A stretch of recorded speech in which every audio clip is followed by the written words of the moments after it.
So welcome everyone. This is our 13th session on SRM. So just to remind everyone, we do these sessions every month, and each speaker is invited to speak for 20 minutes and then have 10 minutes of questions. And so if you're interested in sharing your science around SRM, please reach out to either me or Symposiums, and we'd love to have you. So our first speaker today is Kelsey Roberts, who is a project scientist at the Department of Oceanography and Coastal Sciences at the Louisiana State University. And her current research focuses on quantifying trade-offs of climate intervention scenarios on marine ecosystems, specifically fisheries and higher trophic levels. So Kelsey, the floor is yours. Thanks, Matthew. Hi, everyone.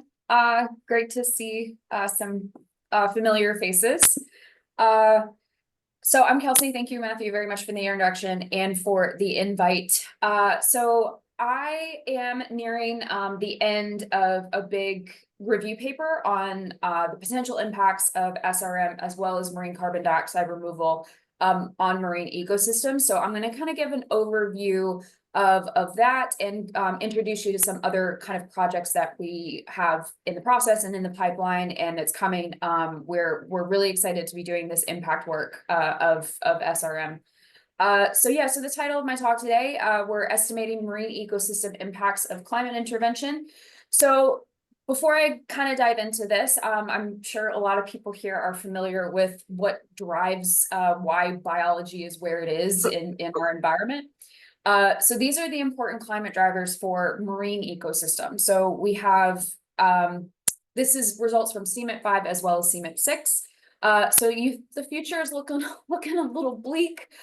We have increasing temperatures. That's not going to be news to anybody. Declining pH, acidification, declining oxygenation, declining surface nutrients, and a whole lot of uncertainty when it comes to MPP. The models are really not sure what's going to happen in the future, but MPP is actually the why food. That's food. So we model our marine ecosystem models using primarily MPP for fish and for higher trophic levels. So having this kind of uncertainty in responses is when you put it into a marine ecosystem model actually ends up getting really, really interesting results. So what does that actually translate to for the marine environment and for ecosystem services and for fisheries? There's obviously a lot of record as to what's happening to corals. You're seeing a lot of news reports come out about coral bleaching. Anything more than we're at 1.5 degrees of warming right now, but we're putting a lot of healthy coral reefs in jeopardy around the world. Sea level rise, also a huge problem. Wetland habitats, coastal communities. I don't know if you've seen what's going on in Florida right now. Oh my goodness, I can't see there we go.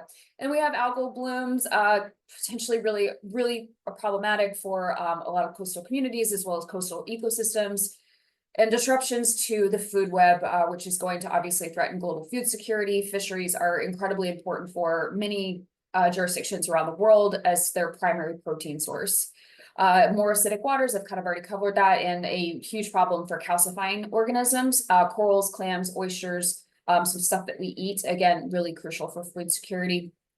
And then we have habitat suitability problems in the future. If we have lower oxygen, we're going to see shrinking habitats as well as a lot of shifting distributions. And the marine environment actually shifts quite more rapidly than the terrestrial environment. So we're seeing even species now showing up in areas where they shouldn't be showing up based on our previous knowledge of where these animals live compared to these important ecosystem drivers. So what are the models saying about marine ecosystems in the future? So these are results from a 2019 paper. It was a really great paper that came out. And what you're seeing on the left here, well, I guess my left, is in these different levels. So you have MPP, phytoplankton, zooplankton, that's the food chain, and then we have all the way up to higher trophics. And what this chart is representing is a process we call trophic amplification, which means the bigger the organism, you're going to have a lot more impact. That's why you see these higher trophic levels. So that's everything from commercial fisheries, all the way up to your marine megafauna. So whales, dolphins, all that good stuff. On the right here, what you see is the change in surface air temperature, and then compared to the change in total biomass. So that's all of the marine environment, from all of the benthic organisms all the way up to the higher trophics. These were from the RCP 2.6 all the way up to 8.5. And what's really interesting about this particular chart is the model agreement. So this is really, really, really tight, which was interesting to see. So what you're looking at here is a 5% decline in marine animal biomass for every 1 degree of warming. So what we're saying is, I don't know, can we work our way back up this line? Maybe if we implement SRM, who knows? But this is what the future looks like for the marine ecosystems globally. Now, if we turn SAI on in the future, how does that impact these really crucial drivers for why marine ecosystems, why animals are distributed the way they are in the marine environment? So this is temperature right now. And what you're seeing is the difference between the 2060s compared to present day. This is not news to anybody, but SAI is obviously this really nice blanket, like bringing down the temperature, and it's this nice, really kind of blanket distribution. You don't see any like crazy things going on. As for MPP, we see anomalies mitigated in some regions, but again, it's again a nice, really even control. As opposed to what we see here with MCB, cooler in some places, warmer in others. This is an incredibly weird signal. Now, important to note here, after the Gordon conference, we made the decision, after speaking with some people in the MCB community, that we will not be utilizing these simulations in our marine ecosystem models and in our fisheries models. It's obviously early days with some of these models, and these aren't necessarily realistic in terms of how we would actually implement MCB. And so we don't have any results for MCB at the moment, but we are focusing on the drivers, which is the temperature and the MPP, and that's how we can kind of extrapolate up to higher trophic levels. But this is where we're going to stop for now with marine cloud brightening. And so we see this really weird signal when it comes to MPP when you turn MCB on. These are Jack-10 simulations. I'm sure most people are familiar with Jack-10. But again, this is not a realistic representation of how we would do MCB in the future if we were to ever get to that point. So yeah, just important note on that. We're not going to drive ecosystem models with these simulations as of yet. I always put this in here because this is incredibly important for people who are not familiar with marine ecology and familiar with what happens if we turn down the temperature, but we actually don't do anything about the carbon dioxide in the atmosphere.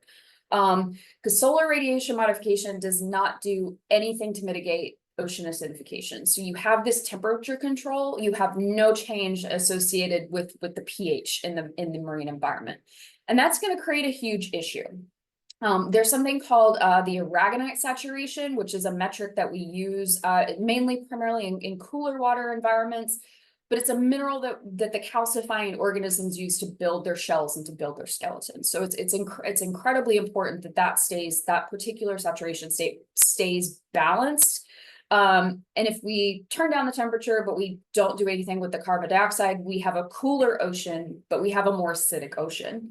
So potentially solving a problem and creating an entirely brand new one. Not that we're not going to have an acidic ocean in the future, but this is really going to exacerbate that balance in the marine environment, and it creates massive issues for a lot of food sources that we rely on around the world. I just like to pitch this. Why should you care about ecosystem impacts? We don't have a lot of literature to go off of. I feel like the ecological community, when it comes to climate intervention, is playing catch up. A lot of other impact communities have been doing this for years. We don't have a lot, especially with the marine environment, we don't have a lot of literature to build off of here. And we're gonna have the impacts are gonna be so scenario dependent. Nature is incredibly weird and complex, and we can't predict it. We expect changes in certain places, and we get completely different signals all over the marine environment. But what we're calling here is to basically for the climate and the atmospheric scientists to befriend an ecologist.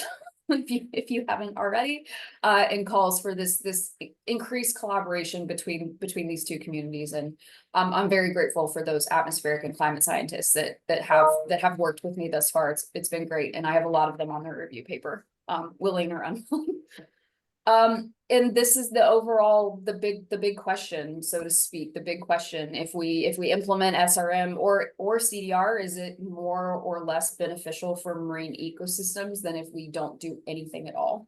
And this is just that great schematic from Michael Diamond in his 2022 paper that identified marine ecosystem impacts as a potential exit ramp to basically stop commercial implementation if the risk outweigh the benefits.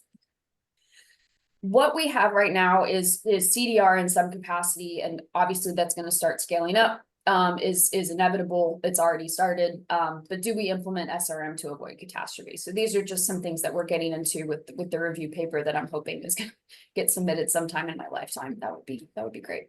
We need impact assessments for both CDR and SRM, and we're grateful, Simone. We're working with the CCIS to ensure that our results are actually within the realm of they're tractable for policy and they're tractable for management and governance. And it's been really helpful working with this community to ensure that we're putting things in the context of what that would mean for policy. How do we model marine ecosystem impacts? So the Earth system models are great. They're designed to simulate the carbon cycle, and we can look at what is simulated directly, and then we can infer that up to the higher trophic levels, the fish, the sharks, the dolphins, what have you. So you see in this great chart here, this is one of the FishMap schematic kind of illustrating how these models work. So what comes out of the ESMs, and then what comes out of the fisheries and the marine ecosystem models, and how we kind of work our way down from these lower trophics, this base of the food web, all the way up to the top of the food chain. And using these models, we can project long-term impacts. We can do their global and regional base, so fine scale versus slightly coarser scale resolution for the global models. We can really get at questions about, the future of fisheries, seafood supply. We can answer questions about marine biodiversity and conservation, and how the ecosystems are going to function when we're projecting out to 2100. So what we're doing right now is we are finishing up a FishMap and SAI protocol. Again, we're holding off on NCB. So FishMap is the Fisheries and Marine Ecosystem Model Under Comparison Project. That's the group that we're going to be working with, the network, this really cool network of global models, global and regional modelers that are kind of scattered everywhere. But we're gonna drive some of the FishMap models. There's 11 global models total. I think we're working with 4 or 5. To explore the impacts on global fish biomass in a future with SAI versus SSP2 4.5. So we have a couple of different tiers associated with this protocol. So tier 1 is going to be looking at what we're calling scenario uncertainty. So instead of just doing SAI exclusively, we're actually going to be exploring some different simulations of SAI. So if we have a 1.5 degree target, if we have a 1 degree target, if we have an overshoot, or if we have delayed implementation, to see what happens to the fisheries and to the higher trophic levels under these different types of scenarios. We're also going to be exploring internal climate uncertainty as part of this protocol.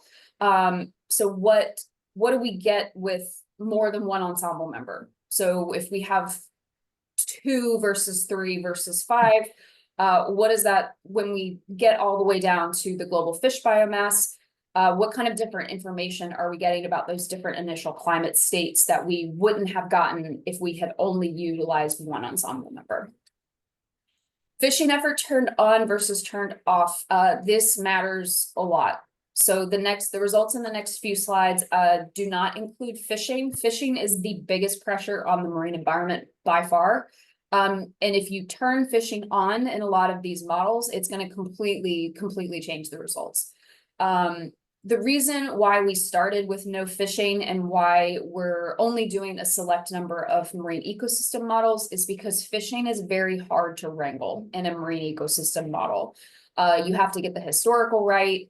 That's what FishMIP has been doing for the last couple of years, is getting historical fishing accurate, if you will, and matching some of the observational records that we have.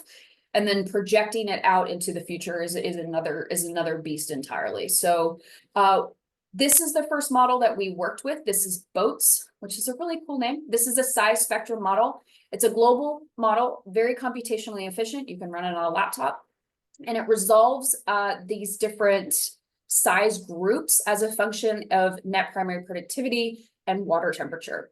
So this is a really nice illustration to show what goes into the model and how it kind of splits out what your output looks like. So you have a small group, you have a medium group, and you have a large group. Now, BOATS also has these socioeconomic forcings that you can see here on the top right. Important to note that for the results in the next couple slides, we did not turn on those socioeconomic drivers. We were just trying to figure out what the climate signal looked like before we started kind of trying to tease apart what is the impact of these socioeconomic drivers. It's a very kind of complicated question. So also important to note that the next iteration that we're running with BOATS, they added a demersal pathway. So this model is now being driven with both water temperature as well as bottom temperature. So we can split the pelagic community from the benthic community. And that's a really going to be an interesting incorporation to have for this particular protocol, is to have that different water depth with what happens with SRM on. So these are very preliminary results. This is the biomass change relative to the historical period, SSP2 4.5 in blue, SAI turned on in 2060. This is the ARISE 1.5 scenario. The darker shading is the climate ensemble variability. The lighter shading is the BOATS ensemble variability. BOATS has its own internal ensemble that it runs, as well as the climate ensemble. Now, this model is extremely temperature sensitive, but this plot is incredibly intuitive for a temperature sensitive model. If you reduce the temperature, the fish aren't cooking, therefore the fish are happier. So this is pretty much what we expected. However, very important to note that we have other models that are on deck to run these simulations that do not have the same level of temperature sensitivity. So we're very much looking forward to seeing what a marine ecosystem model ensemble approach means for some of these visuals. If we show that spatially, what you're looking at here is just up to a 20% less biomass change in SAI versus a future with SSP2 4.5. Again, one model, a lot of uncertainty, and incredibly temperature sensitive. So yeah, this is why we use these plots as kind of a call to the FishMIP community that we do really need an ensemble approach. Putting these out into the world is definitely a little precarious, and we need to do so carefully, and we need to be very clear about the caveats of this model and the fact that the temperature is just the primary driver here. So now this is something that I've been working on as part of the review paper. We have a very large section dedicated to marine carbon dioxide removal. And what we're kind of exploring is what if we implement CDR and SRM together? And we currently have a big problem in the sense that these two intervention communities, SRM and MCDR, they're not speaking to each other necessarily to the extent that they need to be. We have all of these interventions that are being explored in isolation, but in reality, that's likely not what's going to happen. You're going to see CDR in these different places. And then, if you might have SRM on top of that, you're going to have these potentially complex and interactive consequences with these combined interventions. So for example, like, what if we implement SAI and ocean alkalinity enhancement? What if those are overlapping in space and in time? And in theory, they could complement one another. So if you have temperature, if you have SAI bringing down the temperature, And if you have OAE, getting a handle on making sure that we don't have a very acidic ocean, that could work. But you also have all of these different considerations for the carbon cycle impacts, for governance, uncertainty, monitoring. And this is how I'm kind of thinking about this. This is just an illustration, but this decision that managers are going to have to make and policymakers are going to have to make in the future, where policymakers speak risk. So what if we have these two overlapping interventions? What does the risk look like? What if we're doing a balance scale, or potentially maybe we have to pick one?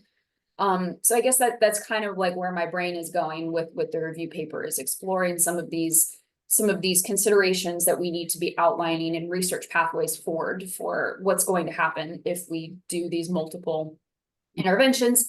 And this is just kind of a preview of the brain dump that is the review paper, where we're the three MCDR interventions that we're looking at: macroalgae cultivation, iron fertilization, and ocean alkalinity enhancement, and what that means if you implement these different interventions, what that means for the marine ecosystems.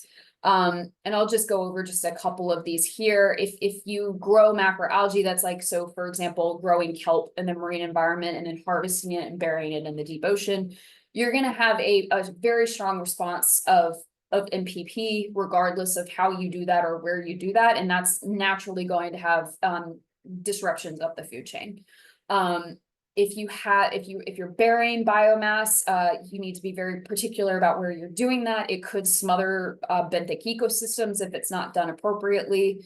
And you have, if you're growing all this algae and then it's being harvested, or it's potentially drifting off into different spaces, you might be introducing invasive species into areas that are going to crash the local ecosystem.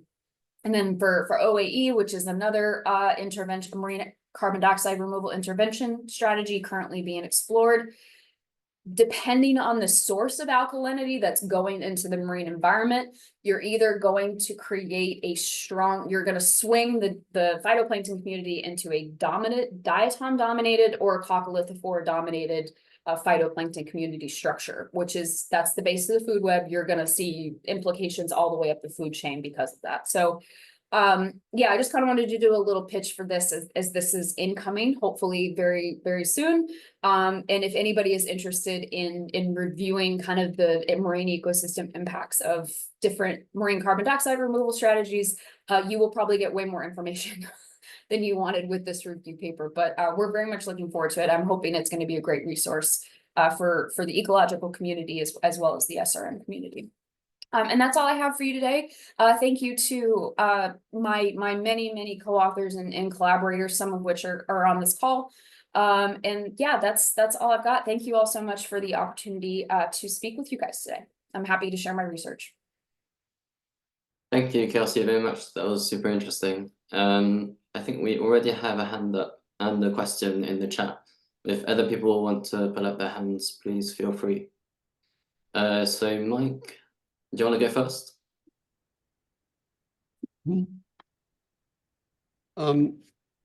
Yeah, did you call on me? I didn't quite catch it, Matt. Yeah. Go for it, Mike. Okay, it was a very interesting talk. I have two questions, one really quick. The first one is, does it matter what the latitudinal pattern of the SAI is? Because there's been some talk of getting a smoother global response if you do a high latitude or mid and high latitude focused one. That absolutely would matter for fisheries purposes. When we map our biomass, when we have either our species distribution models or our gridded products of when we're looking at where are the fish, like that's one of the inputs for the model. Where are the fish? They're not in the poles. They're concentrated in that middle zone of the globe. So if you're investigating different injection strategies and different latitude injection strategies, I mean, yeah, that's gonna have huge implications for where the biomass is.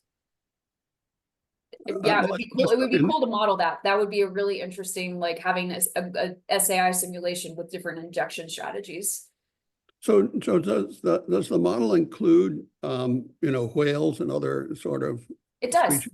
It Okay, does. so it Yes, would so worry it- about high latitude phytoplankton or something like that, It does. It absolutely includes. So it's the particular model that I showed here is just size spectrum. So it's a very simplistic version of looking at the marine environment, because you're just dividing the entire marine biomass of the entire globe based on those two drivers, MPP and temperature, and then you're splicing them up by the approximate size. So everything that's in this size range, output that. Everything that's in this size range. So the large size range component includes everything up to blue whales, the biggest. So, and then the one other point is on your question of ocean acidification, your comments on that. The hope would be that what SAI would do in making the surface cooler is reduce demand for air conditioning and some other things that are energy intensive. And so that might lead to fossil fuel emissions reduction. Of course, on the other hand, if you stay cooler, it might lead to, people might slow down mitigation. So, but you really do need to keep mitigation going or something like that. But you keep the same scenario going. That's sort of probably a reasonable first guess, but it would be interesting if one could get what is the reaction from the cooling itself? Does that help reduce emissions? Oh yeah, that would be fascinating. Slow. You mean like the human reaction? What is the human reaction from reducing? Yeah, right, Yeah. right. I mean, might Oh they yeah, do that would be something? cool. So, thank you. Of course, thank you, Mike. Great talk. Okay, and I have a quick question from Hongwei who can't unmute. So he asked, what about the other factors influencing biomass? It seems the temperature has a dominant influence, but what about ocean acidification and radiation, because SI will reduce the sunlight? Yeah, so pH is a obvious driver of where biomass is located naturally. However, how fisheries respond to pH changes is very unclear. I don't think the marine ecosystem community has really gotten a really good handle on that. We're very clear what happens to calcifying organisms, our oysters, clams. We understand that, corals. However, those are sedentary, like those are stuck. They're not maneuvering around the marine environment. So a lot of marine ecosystem models are structured to have this, they're assuming this movement, this flow in and out of different cells or however you structure your model. I don't know of many marine ecosystem models that have pH as a driver. I think there might be a couple. I know that there are modelers that are trying to get pH as a input variable into their models. None of the fishmeat models have pH as an input. They have other variables as well. So we have, some of the models are driven with salinity. Some of the models are driven with not just net primary productivity, but like zooplankton biomass, diatoms. So they have different food, like base of the food web drivers. Some of them are driven with oxygen. But yeah, so pH is really kind of a struggle right now. Working towards it, but it's a slow process. As for the question related to what was it, radiation, I believe. Yeah. I don't know how a marine ecosystem model would incorporate that either.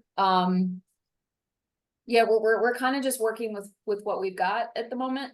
What you're looking at here is the only result that we're aware of at this stage that links the possibility of a future with SRM to fisheries, to global fisheries biomass. So yeah, it's only up from here. So hopefully one of these days, we will have a really, really comprehensive marine ecosystem model that has all of these drivers that you would care about if you were to turn SRM on in the future. But not at the moment. We can't incorporate that. Great, thank you very much, Kelsey. In the interest of time, I think we'll move on to the next talk. Sorry, Sarah. And yeah, so I'll switch over to Simone to introduce Bala. Thanks again, Kelsey. Hey, yeah, thanks, Kelsey, again. I'll go to the next talk. And before Sarah or others, if you still have questions for Kelsey, just place them in the chat and she can still answer them. So our next speaker is Professor Bala from the Indian Institute of Science in India. And he will talk about stratospheric aerosol, geoengineering, and tropical monsoon rainfall. Bala, could you try sharing your screen? And unmute. And again, we ran a little late, and sorry again for the confusion with the Zoom, but we'll still keep this to 20 minutes. So we still have 5 minutes at least of discussion. That would be great. Yeah, please put it on slideshow if you can.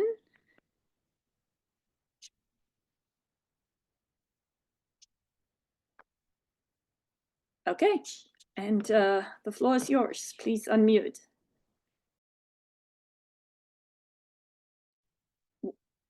We don't hear you yet. You need to unmute. I got it.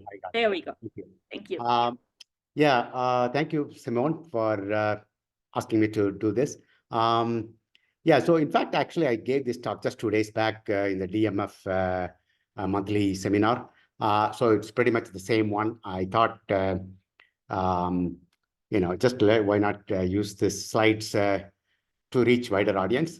Okay, so what is the focus of this talk? It's basically looking at one specific problem, that is specifically looking at the impacts of stratospheric aerosol injections on tropical monsoon rainfall, right? So I'm not going to really get into the nitty-gritty details of the extremes or regional variability, et cetera. Instead, mostly going to look at the large-scale mean effects in the tropical region, all right? So basically, I think basically what we do here is we do some, use the slab ocean model, which is computationally efficient to basically, perform some idealized simulation to gain some deeper insights. It's some of these model configuration could be unrealistic, but I think it helps us to provide some fundamental insights. Okay, so as I said, I'm going to really focus on the mean changes. So I'm not going to talk really much about the uncertainty, which can come from, let's say, internal variability in the system or model uncertainty or scenarios. There could be also, influence from regional geometry and whole host of, complexity from climate processes. I do recognize that, but we will really try to keep it simple. I mean, just to look at a broader, big picture issue here. So, this is definitely not. I'm not the only one working on the monsoon. If you recall, there was a paper by Alan Robach and his team in 2008. So basically, this first raised the alarm about how SAI could impact tropical monsoon rainfall. So, of course, I think, when Alan Robach used this model, I think it was a coarse resolution, and it did, it does indicate some reduction in monsoon rainfall in, tropical rainfall in several places. But, you do see also some regions where the rainfall increases. So the next major work is in 2019, which uses the GLENS data set. It basically, again, finds that over India, monsoon rainfall is reduced by about 8.5%. And this is mainly driven by stratospheric heating. I think that is the main conclusion of this paper. And it does show that reduction in precipitation, in addition to India, it happens over Africa, Amazon, as well as southern Chile. So monsoon regions are affected by SAI. Now, specifically to my presentation, so what I really want to convey is 3 main mechanisms. I'm sure probably there are other mechanisms, but we have looked at these 3 mechanisms. The first one is the interhemispheric difference in AOD. So this has the potential to disturb the latitudinal position of intertropical convergence zone and the monsoons. So basically, there is nothing magic about this because, right now, even today, like in the seasonal cycle, basically ITCC moves into the warmer hemisphere. All right. The second one is global mean AOD increase. So in addition to this interhemispheric difference in AOD, if you actually increase, aerosol geoengineering will increase the global mean AOD. So this could actually also weaken the broader hydrological cycle. So in fact, what is really interesting is that the hydrological sensitivity to sunlight is actually larger than for CO2. So if you use solar reduction, what will happen is the global hydrological cycle will overall weaken. Now, this actually gets worse with, if you do stratospheric aerosol engineering. So basically what in fact, there are some papers now, you can go, I can maybe, we can discuss this later. If you compare, let's say, G6 sulfur and G6 solar, for the same temperature change, you would see that the precipitation reduction is larger for G6 sulfur. All right. Then there is one more work we did recently that is basically we looked at whether the rainfall over particularly the tropical region, is it sensitive to the height of the aerosol layer?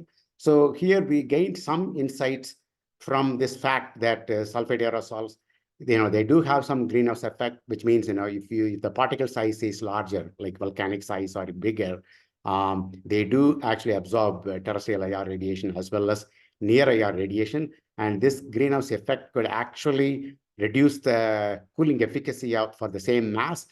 And also this greenhouse effect is actually larger when the height of the aerosol layer is lowered. So if you bring the aerosol layer, for example, closer to the tropopause, you basically, the cooling efficacy is reduced. And this actually also has some implication for the rainfall in the tropics, okay? So the first one mechanism is change in the interhemispheric difference in aerosol optical depth.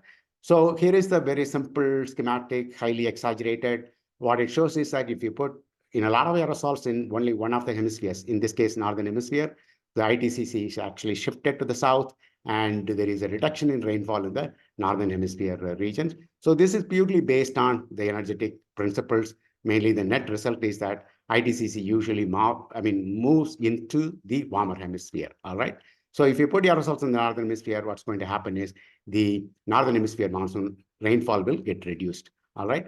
So there is evidence for this. So here is a paper in 2013, almost 10 years back, led by Jim Hayward. So basically what they found was, in the case of Elchichan in the 1980s, the interhemispheric difference in AOD actually, there was an introduction of interhemispheric AOD difference of 0.07.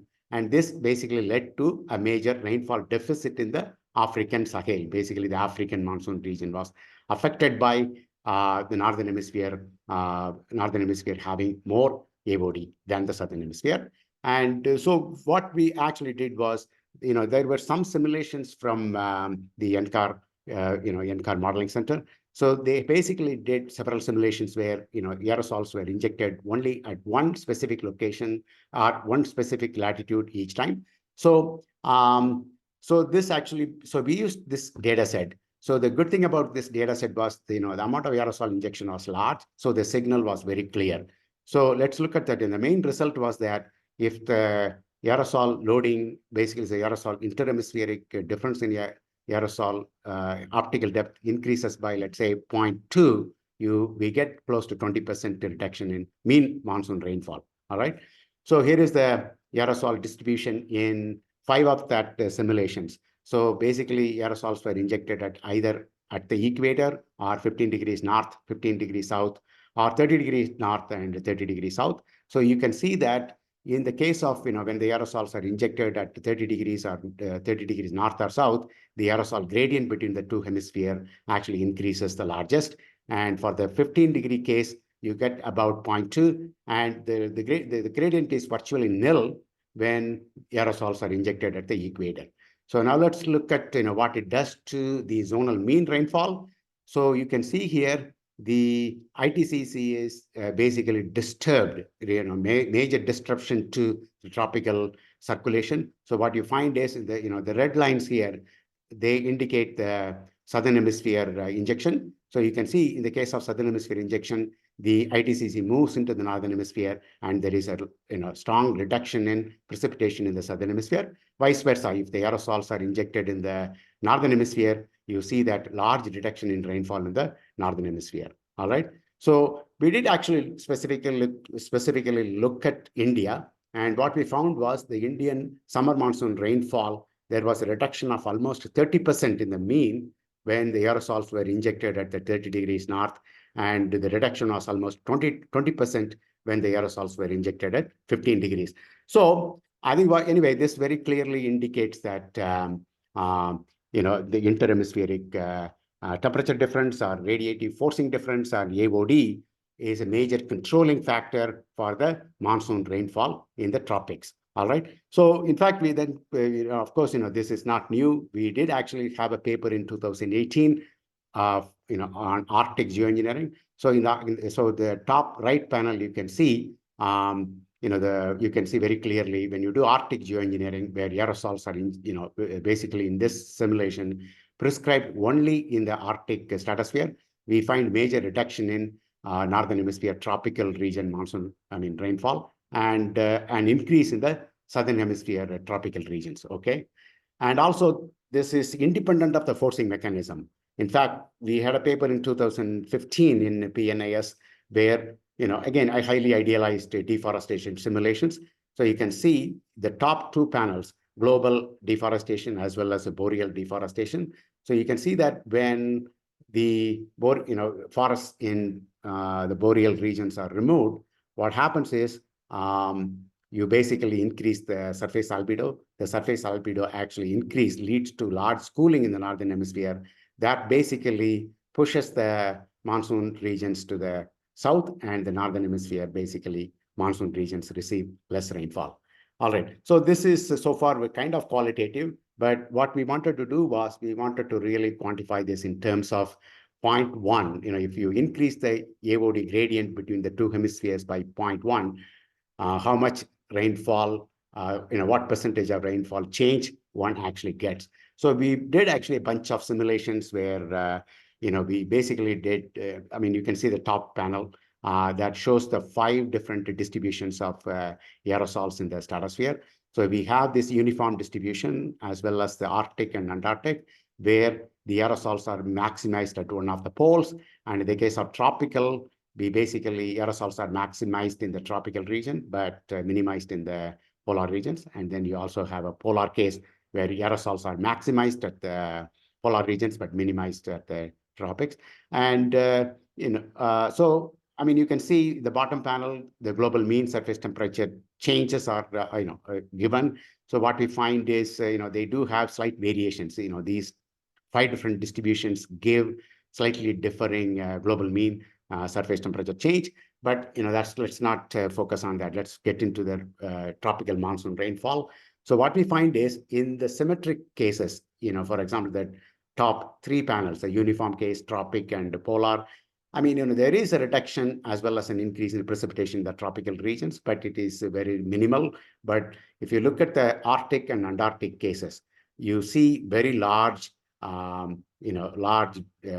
disruption to the tropical rainfall pattern. All right. So which basically is similar to what we have been saying. If you cool the northern hemisphere more than the southern hemisphere, the northern hemisphere monsoon regions actually receive less rainfall. All right. So here is the sensitivity. So let's focus only on that red circle here. So we basically looked at 4 different monsoon indices. The first one is the Indian Summer Monsoon Index. The second one is Northern Hemispheric Monsoon Index, and the third one is Southern Hemisphere Monsoon Index. And when we combine these, NHMI and SHMI, you get the total, basically tropical monsoon index. So it's very clear that when aerosols are injected into the northern, basically placed in the northern hemisphere, we see a reduction in precipitation in ISMI as well as NHMI. The reduction is on the order of something like, between 5 to 10%, per 0.1 AOD gradient. All right. But I think, one thing when we did this, we missed was, if you recall, even, global mean AOD could actually lead to a reduction in, precipitation, because, in a warmer world, hydrological cycle is intensified. So in a similar manner, if you cool the planet, the hydrological cycle would actually weaken. So what we wanted to do was we wanted to look at, okay, just to show one simple example for this. So here are the top panels actually show the warming in a 2 times CO2 world. And the right panel basically shows the geoengineering case where the global mean warming is exactly offset by prescribing aerosols uniformly around the planet. Now, if you look at the precipitation in the bottom 2 panels, you can see in a warmer world, precipitation increases, in this case, for a doubling of CO2 by about 5.6%. But in the case of geoengineering, where you are actually exactly offsetting the temperature change, the precipitation actually is reduced. But as I already indicated, in the case of if you have done this solar, using the solar reduction, the precipitation reduction would be actually slightly less. So the sulfate, because of its heating, it actually reduces the global mean precipitation more than what a solar reduction would actually do. All right. So what we wanted to see was whether these two just factors, that is global mean AOD and the interhemispheric difference in AOD, just these 2 factors, can they actually explain fully the monsoon precipitation changes under SIIs, right? So you look at the top equation here. So basically, this is a linear equation, just 2 parameters. The first one is the global mean AOD, and the second one is the interhemispheric difference in AOD. And I have similar relationship for the effective radiative forcing or the surface temperature itself. So we wanted to see whether these 2 factors could explain completely the tropical monsoon precipitation changes. And these are the sensitivity factors, very similar to the earlier figure I showed, where the figure was for the interhemispheric AOD differences. So here on the top panel, you have the sensitivity factors for the 4 monsoon indices for basically the interhemispheric difference in AOD. And the bottom panel actually shows the sensitivity to basically per unit global mean AOD, which is in this case 0.1. So you see, actually, if you look at the height of the bars, the axis has the same, the axis numbers are the same. So in the case of, global mean AOD, also, you see actually about the same order of magnitude precipitation changes. So what we did was we performed additional aerosol, additional simulations with the different distributions of aerosol. So here is the 6 different aerosol distributions in the stratosphere. And we basically estimated the precipitation change using the coefficients we estimated from the earlier simulations and the new model simulations. So on the x-axis here, you have the model simulated precipitation change, and the y-axis, you have the estimate based on the 2 parameters and their coefficients. So it is really amazing actually to see this, these 2 parameters actually pretty much fully explain the monsoon precipitation changes in the tropical regions. All right. The third one is basically, I'm going to talk about the hydrological cycle, response of hydrological cycle to the altitude of aerosols. So there was a paper in 2014 by Ferraro et al. In ERL. So this paper actually had a lot of press coverage because of the title, I believe. Weakened tropical monsoon circulation and reduced precipitation in response to geoengineering. So here, I think what they showed was that, putting aerosols into the stratosphere could actually stabilize the atmosphere, and it could actually reduce the vertical motion and reduce the precipitation. That was the main conclusion of this paper. But I think when you look at the aerosol distribution, I think they put it very close to the tropopause. So the heating actually, of course, gets into the upper troposphere. So we really wanted to see if there is really a sensitivity to the height of the aerosol layer. So we did some systematic experiments. So what we did was we basically put the aerosol, same amount of aerosols at 22 kilometer or 18 kilometer or 16 kilometers. So those were the 3 experiments. And I'm just here only summarizing the result. What we found was that sulfate aerosol actually has some greenhouse effect. So this greenhouse effect actually depends on the height. If you put closer to the tropopause, this greenhouse effect is actually larger. And this has actually 2 things. One is, first, it reduces the cooling efficacy, right? Because, you are trying to actually cool the planet by reflecting sunlight. But these aerosols are actually also, they have some amount of greenhouse effect, which reduces that short wave forcing. which means you are, the cooling efficiency is reduced. But at the same time, there is this fast adjustment, which means, the response of the atmosphere before the global mean surface temperature changes. So when you have larger greenhouse effect, what happens is the precipitation actually decreases. Now, so here you have two effects. One is this greenhouse induced fast adjustment, and the second is the cooling efficiency related hydrological cycle change. So interestingly, these two effects offset one another, and there is a great deal of offset between these two hydrological effects. And the net result is a very little sensitivity. It's not an exact offset, but there is an offset between these two effects. Okay, so here is a simple schematic diagram of that. So I have written on the right side, you can see that the aerosols are at 16 kilometer, on the left side 22 kilometer. So you can see the size of the arrows. Just to, this is a very simple schematic. On the right hand side, you can see that the same for the same amount of ground upward long wave radiation, the radiation that is going out is less in the case of 16 kilometers. So basically you have a larger greenhouse effect. This is a highly simplified diagram to only explain this, but it's much more complicated than this, because when you put aerosol near the tropopause, actually you also increase the stratospheric water vapor, which is additional greenhouse effect actually you get when you put the aerosols near 16 kilometers. Anyway, so basically, as I already discussed, the larger greenhouse effect, the fast adjustment related precipitation change, and the efficacy related hydrological cycle change, they oppose each other. So there is a partial offset. So basically, we looked at this only for the Indian region specifically, right? So here is the 22 kilometer case, 18 kilometer case, and the 16 kilometer case. So you can see the sense, there is some small differences, but overall, it is not really fundamentally different, right? So you can see the patterns are kind of similar, and the precipitation changes are only about 6% in a couple of cases. In the other case, it is about 8%. All right.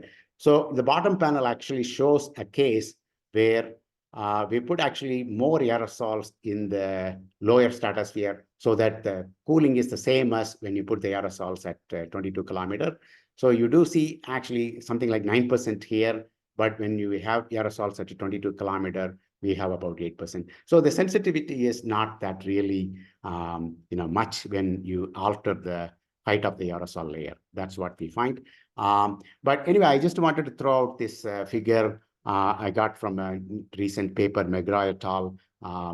I think what we have to be really clear about is there is a wide range of results possible with the stratospheric aerosols.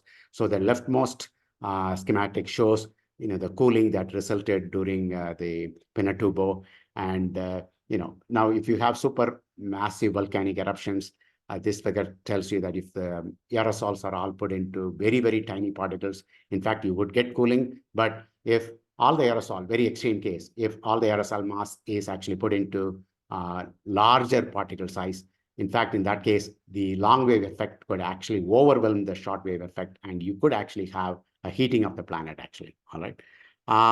So here is the final, I think, the last slides. Basically, I just to say, okay, so I have actually showed 3 effects, and how you can actually overcome at least in the first 2 cases, there is some major disruption to the precipitation, right? So you could actually avoid that by, in the first case, for example, you can make sure the aerosol loading in both the hemispheres are kind of similar. So you avoid the asymmetry in aerosol loading between the 2 hemispheres. So this can be done. Several studies have shown. In fact, the Glenn simulation is one where aerosols are injected at multiple latitudes, right? So that there is very little hemispheric asymmetry. Or you could also inject at the equator so that the aerosols are kind of uniform around the planet. The second one is basically, you don't have to completely offset the global mean warming. Instead, people like David Keith and Peter Irvine, they have written papers on, you can offset half the global warming rather than full global warming. Then in that case, maybe you would have less impact on the global hydrological cycle as well as the monsoon regions. And the third one is basically the altitude of aerosols. So here, as we already discussed, there is very little sensitivity to the height of the aerosol layer. And finally, I think, this is what, just some caveats, right? I mean, these simulations, what we did was basically all using slab ocean simulations, but results could differ in more complicated model, but I don't think the fundamental results will be different. And I think it'll be also good to look at the sensitivity of monsoon precipitation to the size of the aerosol particles. And I think future work could look at the other issues, how the optical properties of different aerosols affect the monsoon precipitation. And one thing we have not really looked at is how is monsoon variability altered. This is a very big research topic, for people who are looking at actually the seasonal monsoon prediction. We have not looked at the variability. We've only looked at the mean rainfall. And of course, all this has to be verified probably in a systematic multi-model exercise. That's all I have. Yeah, thank you.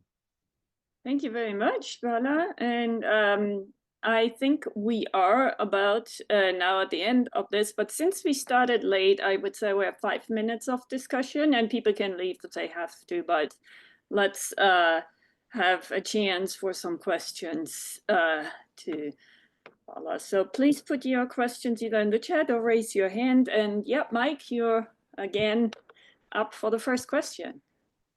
Hi, Bella. Very interesting. Do you have any sense of how these effects compare to having tropospheric aerosols, the sulfate aerosols in the troposphere, and taking them out? So are the magnitude of these differences similar to what have happened with respect to tropospheric aerosols or not? Yeah, actually, I think it should be similar, right? I think, why would that be different? Except, oh, I don't see Mike. Oh, you're there. Except the lifetime thing, right? In the case of stratosphere, the aerosols hang around for a couple of years, but in the case of troposphere, it's about 10 days. I don't really see why would, only the good thing about the stratosphere is you probably need, let's say, in fact, a hypothetical experiment we have been planning is, suppose you clean out all the tropospheric aerosol, because they have been kind of providing a masking, right? To some extent, they are masking the warming. So it would be actually good to look at, how much amount actually you need in the stratosphere in case the air quality measurements, air quality measures clean out the troposphere. That will be good to look at. But, I do have plan to look at it in the sense, for example, let's say even in the case of troposphere, by putting aerosols, let's say at 2 or 3 different heights, I'm sure it will have effect, because if you take any aerosol, there are 3 really key optical properties. One is this, the short wave reflectivity, right? And the second one is the long wave absorptivity, right? And I was really trying to get at the issue of if you take, hopefully by 2 times CO2, we won't have all the tropospheric aerosols of sulfate from coal and other things. So if you take out the present aerosols we have in the troposphere, are the differences similar to what happens if you put in aerosols in the stratosphere? But I don't know. I think that's, that's maybe our next plan to look at that. In a broad picture, it looks they should be similar, but I'm sure it would be good to look at the hydrological impacts. But also, and I think one thing you just reminded me, if you look at the latest IPCC report, what do actually aerosols do to the monsoon? There was really a lot of confusion some 5 to 10 years back. But I think, that confusion is probably more cleared now with the latest IPCC report, which actually kind of links the Northern Hemisphere aerosol emissions to the monsoon reduction in the northern hemisphere monsoon regions. I think that is something I can, link to what the tropospheric aerosols are today, current aerosols are doing actually, right? Because most of the aerosols are in the troposphere, it's reflective, and they do have, they do shift the ITCC, but the signal is weak. Right. Yeah, just one comment to Mike. Also, we had the reduction in sulfates due to the shipping emissions that really showed a big impact. And there are various studies that look at the effect. So that's one. And that's actually the troposphere also. When you change aerosols, you change the effects of clouds. And if you add aerosols in the stratosphere, you don't have that effect in that range, right? So the indirect effects of the clouds is a whole different question. And I think AGU and other places, there's a lot of discussion on what the effects could be when you clean up more aerosols. But just a thought on that. Yeah. I think that's a very good point, Simone. Thanks for pointing out that aerosol cloud interaction for the troposphere. Right. Is there any other questions? There is. I saw one. Are they coming up? Yeah. Yang. Yeah, please. can I ask a quick follow-up question related to the stratosphere versus troposphere? So just want to clarify your last part about the altitude dependence. You made a point that if you prescribe the same layer, same amount of aerosol layer closer to the tropopause, so at a lower altitude, the greenhouse gas or stratospheric heating will be larger. So that's mainly because of altitude or because of the thermal structure, meaning it's at a cooler place. Because if you go to the troposphere, the pattern will be reversed, right? Yeah. So in fact, it is both. I think when you reduce the altitude, the aerosol layer actually is in a cooler background, so that will increase the greenhouse effect. And the other effect is also because you are closer to the tropopause, the water vapor increases, right? So that provides additional greenhouse effect. So we have not separated these two effects, but I think both of them play a role. So which one, I don't know the relative contributions of these two effects yet. So it will be good to, do some very controlled experiment to identify these two, the contribution of these two effects.